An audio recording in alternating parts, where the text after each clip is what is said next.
going on, everyone? It's the Notorious TCG back again with another video, but most importantly, thank you so much for checking out my channel. So I know Lorcana product has been really hard to find in stores, so people have been buying their singles online, but don't worry, I'm going to tell you the top 15 cards that you can buy for under $50. Let's go. So at number 15, we have Robin Hood Unrivaled Archer, a super rare legendary foil. This card actually was one of the first cards in Lorcana printed. It's a D23 Expo card, so I think it has value that way. It's also the only Robin Hood card that is printed in the first chapter, so if they're not going to reprint any more Robin Hood cards, that makes this card a one of one, so there's not going to be any more, and I think this card has high value if that is the case. Right now it's around $15, which isn't a bad buy in my opinion, especially if it's the only Robin Hood card. It could end up being a $30 card, it could double in price, so you never know. That's why it made my list at number 15. At number 14, we have Cusco Temperamental Emperor. This card actually has a lot of playability to it, and that's why it made my list.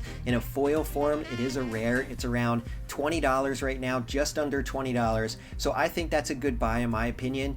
Just like the Robin Hood, it actually is the only Cusco card printed. So if that's the case going forward and that's the only Cusco card, it is going to have high value. It could be a $40 card, it could be a $30 card. I do see it going up in value either way if that's the case, just because of the playability of the card. Coming in at number 13 on the list is the first song on my list, and it's Be Prepared Hollow Foil. A hollow foil version is around $20, and in a non-foil it's $10. So I think you're better off paying the extra money and getting a foil of this card. I think it has an extremely high ceiling. I think if you grade this card, it could be worth maybe even $100 in a Gem Mint 10. Down the line, as a collector, as an investment standpoint, Be Prepared Rare is a really good card to pick up, and it's super cheap right now. It has a lot of playability to the card, and that's why it made my list. I think that this card is a good card to get long-term down the road as an investment piece, and you could pick it up right now for a really good price. Coming in at number 12 is Lilo Making a Wish. This card right now in a hollow foil, it is a rare. It's worth around $20, and a non-foil is worth around $10. So it's kind of the same price point as Be Prepared, except this one I think has a higher ceiling than Be Prepared. I could see this card being worth $40 to $50 raw in a couple months, and even if you get it graded, which I plan on getting one of these graded, it could be worth $100. It could be worth more in a Gem Mint 10 copy. So that's why it made the list for me. It also has a super high playability. It's in a lot of decks. So this card isn't going anywhere. It's a popular character, popular card, and I think it's a great buy right now for $20. So my list would not be complete if we didn't have at least one Mickey Mouse. So I have Mickey Mouse, Brave Little Tailor, Legendary Non-Hollow. I think this Mickey Mouse card, specifically this artwork, is going to hold value in the set. You could get a non-foil of this card super cheap for around $23 right now, and I think that it has a high ceiling for collectors. And at number 10, we have Ariel, Spectacular Singer. I'm surprised that this card didn't get the enchanted treatment. It could have been an enchanted card, and that would have hiked up the value of this card, but right now it's a $23 card, and I think that it's worth that. I think it's a good buy. That could be a $40 to $50 card in the future because it is an Ariel print.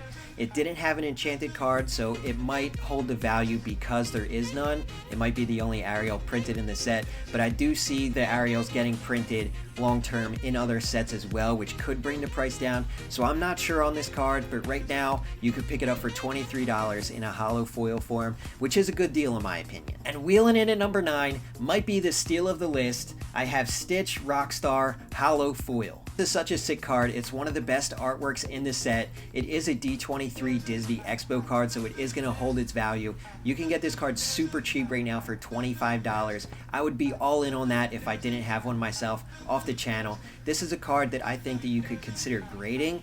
A graded copy will crack the $100 mark just because it is a super popular card in Lorcana. In my opinion, at this price point, it is one of the best value buys in Lorcana right now. So if you're looking for a card, $25 isn't really that much, and I think that it has a high value. It's definitely going to be worth more than that in the future. 8 is a Legendary Hollow. I have Ursula Power Hungry, which is around $30 right now. It's not that expensive to get, especially if you're looking for a Legendary Hollow. I put this card above Stitch, even though Stitch I think has a higher ceiling. At $30, this card isn't going to dip, but I also don't see it going over $40. So I think it's well bought at around $30, which is exactly what it's going for. At number 7, it is a bargain. It is one of my favorite artworks in the set personally, and that's Hades' Infernal Schemer. This is such a sick card, and I don't know why it's so cheap. It's around $28 to $35. I've seen it sell for $28, I've seen it sell for $35. Either way, I think that's a bargain because I think it's worth more than that. I think it's a $50 to $60 card, and graded, it gets even higher than that. I'm not really sure because I haven't seen any graded. I can only predict that it's probably going to be worth around $100, but highly consider picking up a copy of this card for $25 to $35. It's easy money in the bank. It'll be well bought. It's a sick artwork, and plus it is a legendary holo card, which is rare to pull. Reigning in at number 6 is the ever consistent Bell Strange But Special legendary non-holo. So Bell SBS is still reigning in at the most consistent card in the first chapter. This card, non-holo, is selling for around $32 right now, which is well bought in my opinion. It's not going to drop under that, and it could go more.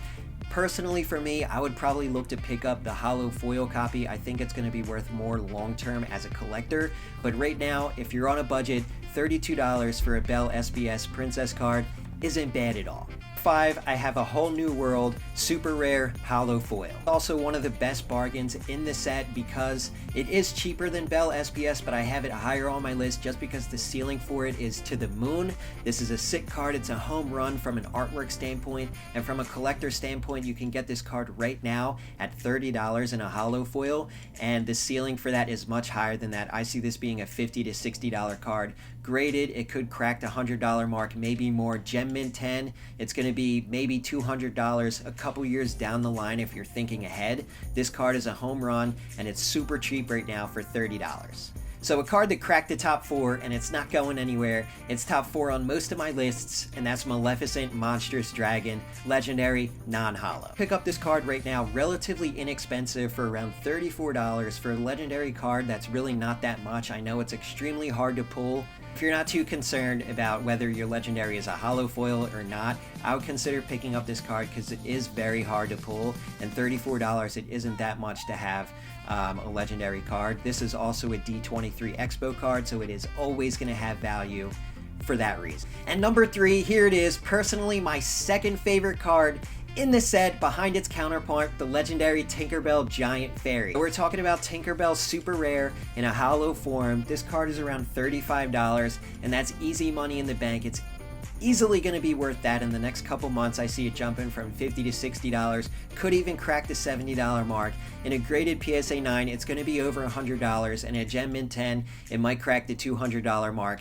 Still, because it's an extremely popular card, the artwork on it is crazy, and if you're Team Tink, you should definitely pick up this card for $35. And number 2, it always seems like there's an Elsa at the top of the list in everything. So number 2, I have Elsa Spirit of Winter, legendary, non-foil. So this card I see selling at around $38 right now. Personally, I would actually hold off on this card. I think it's a $25 to $30 card, especially with the reprints coming. I don't see this Elsa specifically holding its value because it is a non-foil. There is an enchanted card, but most people would probably want to pay the extra money and get a foil version of this card, and for that reason, I would probably hold off because it's selling at $38. I would hold off until it cracks the $30 mark. It's a $25 to $30 card if you ask me, but it is number 2 on my list. Number 1 on the list is a legendary Stitch Carefree Surfer. You can get this card for around $48 right now. It just cracks the $50 mark, so it is an affordable legendary card, and I think it has tremendous upside. If you get this card graded, it is going to be worth more, so if you're a collector, this card is something that I would target for under $50 to pick up a copy. If you're a player, it is a card to have in your collection that's actually really good as a legendary foil, and it is a very popular card in Disney, so this card is easy money in the bank. If you do want to pick it up, it's under $50, and that's a bargain if you ask me. Guys, so that's my top 15. Thank you so much for watching. If there are cards that I left out that you think should have cracked the top 15, please let me know in the comment section. I'll be happy to read it, happy to look at it. Thank you so much for watching, and stay tuned for the next video. Have a great day.